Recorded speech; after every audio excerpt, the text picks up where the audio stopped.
Hello, everyone. This is Kate O'Donnell, and welcome to another episode of CEOs You Should Know. I am thrilled today to be joined by Judith Ojo, CEO of HR Media & Co. Welcome. We're so excited to have you. Thank you so much. I'm so excited to be here. Really thankful to be here. Thank you.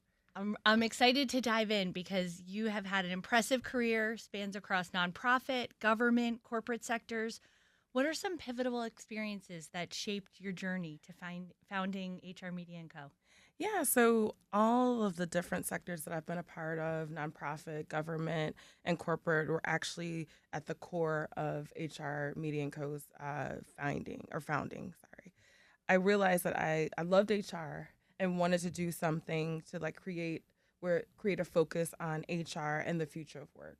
Oh, cool. So And it sounds like it wasn't necessarily a straight line to get there. definitely You not. had a lot of, what are A lot of some, squiggles. yeah, a lot of different, it's a good thing, right? Yes. What are some pivotal experiences that shaped your journey? For me, so I relocated to New York because it was a dream to live here from Chicago. And when I came here like 16 years ago, I could not find a job and I was laid off like all the time. And I had my master's degree and, I'd done all these different things and just could not find a job. And a lot of times they're like, oh, you're overqualified. Right. And so I was like, man, what is happening? Like, this is such a setback. Like, why am I going through this? Yeah. But I really realized that it was part of a setup for me. It was setting me up for success and actually, letting me know that if it wasn't for that, I wouldn't be able to understand what workforce development means, what human resources means. So I literally had to go through being laid off to really, really dig deep as to what was happening. And it gave me a different insight, right? Yeah. From a candidate perspective as to what people go through when they're trying to apply for jobs and things like that. Little did I know that I would overcome it and start a company. You filled a need because you experienced it. Absolutely. Which is incredible. Absolutely. So as a Black woman CEO, how has your identity formed your leadership style and the culture that you've built at HR Media & Co.? I mean, you've lived through this experience, but you've also had personal experiences as well. Absolutely. So definitely being a Black woman is at the core of who I am first. And so there's a lot of times where I go into rooms and I'm the only Black woman that's there. And so for me, it really is important to show up as my authentic self. And I know that right now we're really at a point where people are drawn to authenticity. So because of that, they want to see who you are and they want you to bring yourself. So for me, it's really one of the most important ways I lead is being who I am as a Black woman. Many years ago, I used to do what they call code switch. And then when COVID hit, I was like, I'm not code switching anymore. You're going to get a little sister girl here because this is who I am. So I decided to really, focus on that and became really comfortable in who I was as a person and as a leader and recognized that that was what was important and that I needed to bring my true self as a CEO. And so my leadership style was developed through who I am as a person. And then also knowing how to navigate spaces where there's not always a person of color at the table. The authenticity is so important, and you want to bring that out in your candidates, I'm sure, as well. Absolutely. So them seeing you, and you're a role model for that. Yes, thank you. So you're leading the charge on AI ready, AI for the future of work. So how do you balance that technological innovation with the need to keep workplaces human-centered? We just talked about people. Yes. How do you balance that? Absolutely. So people first is extremely important, right? So AI has had an explosion and wanted to create something where we would be able to help companies adapt and grow with this new explosion of AI. And so what we do is we work with companies to make sure that they're prepared. There's a lot of companies that are not quite there yet. There's a lot of questions and concerns around ethics and things like that. So, and it's one of the things now where AI, it's not a lot of policies and things around it. So it's really kind of starting things from scratch. But one of the ways that we balance AI is just focusing on the fact that AI will support the staff and will support the team and not replace them, because there's also a lot of concern about AI taking over and things like that. So really looking at ways that teams can collaborate with AI to be able to say, okay, you know what? Okay, we can take care of some of these repetitive tasks. And I know when I was an HR generalist and had so much tedious work to do, I wish AI was around. But they still needed you. That's right. Yes. So you sit on the Direct Hire Council of the American Staffing Association. So what leadership lessons have you brought from the national stage back into your own company? Yeah, absolutely. So for me, it's just the importance of being adaptable, flexible, and having empathy. And then also celebrating your tribe. So I love the American Staffing Association. They are just an amazing group of people. I'm like, I found my tribe. And so just really focusing on the fact that you should always celebrate wins and then celebrate your tribe, whoever your tribe is, and what that looks like. So your firm you just mentioned as you're helping organizations prepare for HI, but really the future of work, because it's probably going to look different. So what do you Absolutely. see as some of those biggest shifts coming, like 10 to 15 years, 5 to 10 years? How are you preparing your clients? Yeah, absolutely. So we'll see some of the biggest shifts that we've seen in history. So I would say definitely AI will continue to transform the way that we work. You'll see skills based roles as opposed to like traditional roles. In addition to that, we'll see more collaboration with AI, that becoming the norm. You'll also see continuous reskilling and upskilling as well. Different ways of learning. Of course, with AI, there's like so many different things now that you can do with learning, but you'll see that. I think you'll also see a lot of customized career pathways and career mobility programs that will come about as well. They're starting to come out now.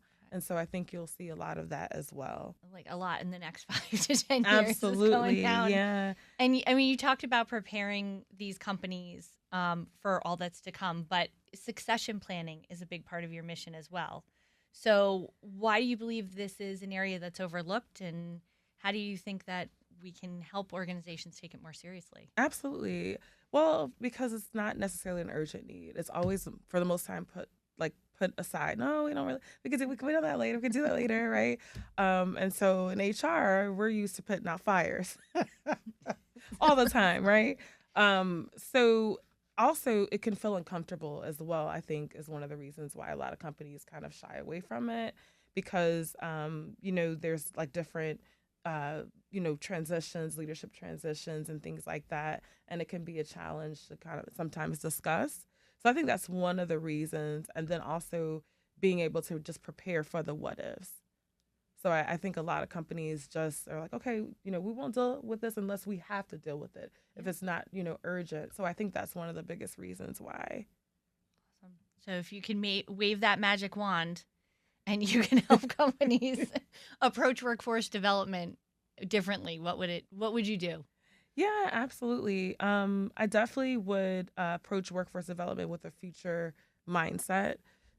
mindset, and that what that means is like looking at what's ahead, right, and focusing on what actually drives impact. So with workforce development, that's actually where I started my career. Awesome. There were a lot of outdated trainings and like different types of development certifications and things like that, where it didn't translate to like real opportunities. So a lot of students would go through the process and they couldn't find jobs. And so I would say just understanding that what's outdated no longer works in terms of like a lot of these training programs, Yeah. and it doesn't align with the current opportunities that are available. So I would say definitely focusing on what's to come and looking at the different types of potential trainings and certifications that can be used as the workforce continues to change. And is they're looking to hire? Absolutely. Yeah. Awesome. And that's looking higher. Yeah. Awesome. So, what is the most important piece of advice you'd give to young professionals, especially women of color, who who want to lead but don't see many examples in front of them. I know you Yeah. talked a little bit before about how you're being your authentic self. Yes, absolutely. So funny enough, my former attorney, I used to Google, like, and she's like, I don't know what you're Googling. You're Googling yourself. And I didn't really understand what she was saying at that time, but now I do.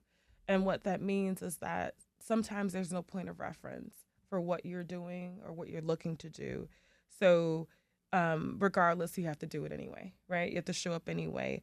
So to me, it's important to show up not only just for yourself, but for, like the young person that you may meet, the young girl that you may eventually meet who needs to see what's possible, right? I'm really big on representation mattering. So, you sometimes you just have to step forward without a blueprint. Awesome. And as you're doing all this, and you're a founder and you're a CEO, how do you personally stay grounded and resilient through the highs and lows of entrepreneurship, which are not easy? Yes, absolutely. So for me, perseverance is the key. I try to focus on the work that we're doing and recognize that it's way bigger than just me. And so, funny enough, actually, there was a poem that used to always come about throughout my journey, right? When I was laid off, Popping up. different things were Love that. happening. And it's by Edgar Guest, and it's called Don't Quit. So that has really been like the anchor for me in my life. So I just want to share a little bit of Yeah, I love that. He says, rest if you must, but don't you quit. Success is failure turned inside out. It's when things seem worse, you must not quit. I need to print that out and put that in my Yes. office. So I used to put print in it my out office. and have it in my office everywhere. So I printed it out. I was like, oh my God, this is a reminder. People need to stop and write that down. That's right. And Yeah, it's Google amazing. It's from like the 1920s, and it's Yeah. just like it just really speaks to your heart. It really does. Yeah. Awesome. Thank you for sharing that. Of course, my pleasure. So you've talked about faith, integrity, and service as your guiding values. How have these principles helped you navigate tough business decisions? Yeah, absolutely. So those things are definitely at the core of everything that I do. So I use my faith, integrity, honesty, service to make sure that they guide me in all types of decisions. And so even when the path isn't always clear, like I just kind of mentioned, you don't always know or you don't have a point of reference. It's really just being paired with a vision. So I feel like, sometimes when I don't necessarily know what to do, my faith, my integrity, but more so my faith actually will lead me and guide me. And I feel like if I, have a vision or something like that, then it'll actually help and pair with like providing clarity that I need to be able to make the right decision. So what's next for HR Media & Co? What's on the horizon? Yes. Any new developments, expansions? Yes. So we definitely are hoping to expand. We want to continue to be at the forefront of HR and AI, and want to kind of really dig deeper into those career pathways and career mobility programs, as well as continuing to focus on talent acquisition and things like that. We're also adding payroll. So we're looking at different ways that we can continue to expand. We'd like to expand into additional locations and things like that. So yeah, just really want to be at the forefront for the future of work. So really excited about some things that are to come with that. Also some things in the works. I can't really say right now, but some exciting things with some young girls, You can tell us later. young women and young girls on the horizon as well. Yes. So if there's one thing you want people to take away from your mission, what would it be? Yeah, that we should always start with people first, right?